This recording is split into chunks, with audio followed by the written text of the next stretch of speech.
بسم اللہ الرحمن الرحیم۔ معزز ناظرین، ہمارے چینل کو سبسکرائب کر دیں، جزاک اللہ۔ جب کبھی تمہیں اپنے رزق میں کمی نظر آنے لگے تو کچھ مال اللہ کو دے کر اللہ کے ساتھ تجارت کر لیا کرو۔ آپ کی جس شخص سے محبت ہو جائے اس کی آخرت کے بارے میں سوچا کرو کہ اس کو کیسے بہتر بنایا جائے۔ یہ تمہاری محبت کی سب سے بڑی دلیل ہوگی۔ جب اللہ کے لیے اپنی پسند کو چھوڑ کر اس کی رضا کو تسلیم کیا جاتا ہے تو پھر وہ اپنے کرم سے جھولیاں بھر دیتا ہے۔ علم تمہیں راہ دکھاتا ہے اور عمل تمہیں مقصد تک پہنچا دیتا ہے۔ بے شک دنیا اور آخرت کی مثال ایسی ہے جیسے ایک شخص کی دو بیویاں ہوں، ایک کو راضی کرتا ہے تو دوسری روٹھ جاتی ہے۔ رشتوں کو مضبوط رکھنے کے دو راز ہیں۔ جب آپ غلط ہوں تو اپنی غلطی تسلیم کریں، جب آپ صحیح ہوں تو صرف خاموشی اختیار کریں۔ زندگی کیا ہے؟ ایک مسلسل دعا عبادت ہے۔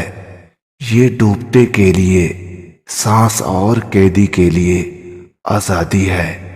دعا کے وقت کسی گناہ یا اطاعت کا خیال دل میں لانے کی بجائے خدا کی رحمت پر نظر رکھنی چاہیے۔ دعا ہمیں ضرور فائدہ پہنچاتی ہے مگر انہی کو پہنچاتی ہے جو عزت و ہمت رکھتے ہیں۔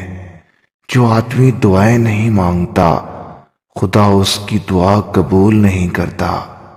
کثرت دعا سے دل نرم رہتا ہے اور عاجزی پیدا ہوتی ہے۔ شیخ سعدی فرماتے ہیں، ایک رات مجھے ایک تاجر کے پاس رہنے کا اتفاق ہو گیا جس کے پاس سامان تجارت تھا اور بہت سے غلام اور خدمتگار تھے۔ اس نے تمام رات میرا سر کھایا کہ اس وقت میرے پاس اتنا مال ہے اور میرا فلاں شریک ترکستان میں ہے اور کچھ سامان تجارت ہندوستان میں ہے اور فلاں زمین کی دستاویزات ہیں اور فلاں سامان کا ایک شخص ضامن ہے۔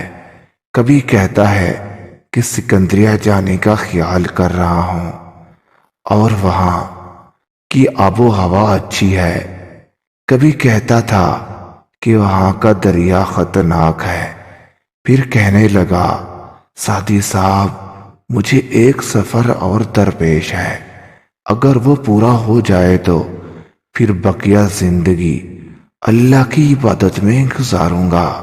میں نے پوچھا وہ کون سا سفر ہے؟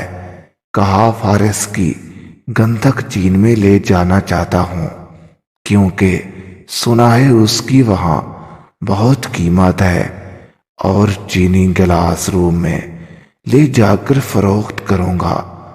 اس کے بعد میں سفر ترک کر کے ایک دکان میں بیٹھ جاؤں گا۔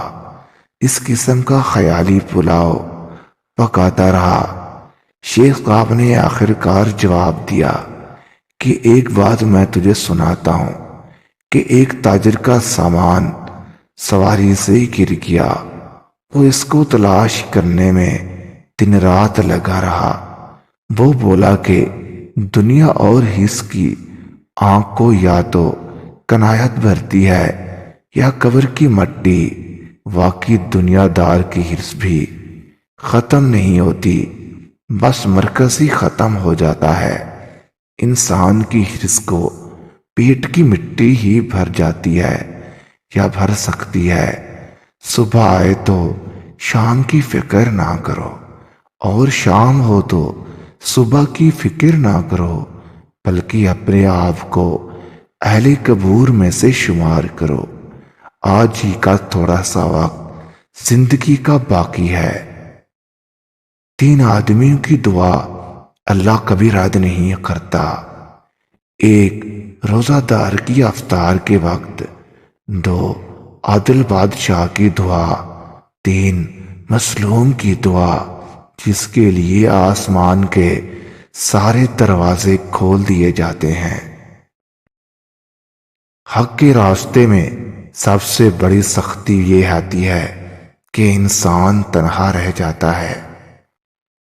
جب دعا قبول نہیں ہو رہی ہو تو تہجد پڑھنا شروع کر دیں، کیونکہ تہجد کا ایک سجدہ بند راستے کھول دیتا ہے، اور پھر جو ناممکن ہے وہ ممکن ہو جاتا ہے۔ بے سہاروں کا سہارا صرف اللہ ہے۔ جب ساری دنیا ٹھکراتی ہے تو صرف اللہ کی ذات ہے جو بندے کی ماضی جانتے ہوئے بھی تھام لیتا ہے، رسوا کبھی نہیں کرتا۔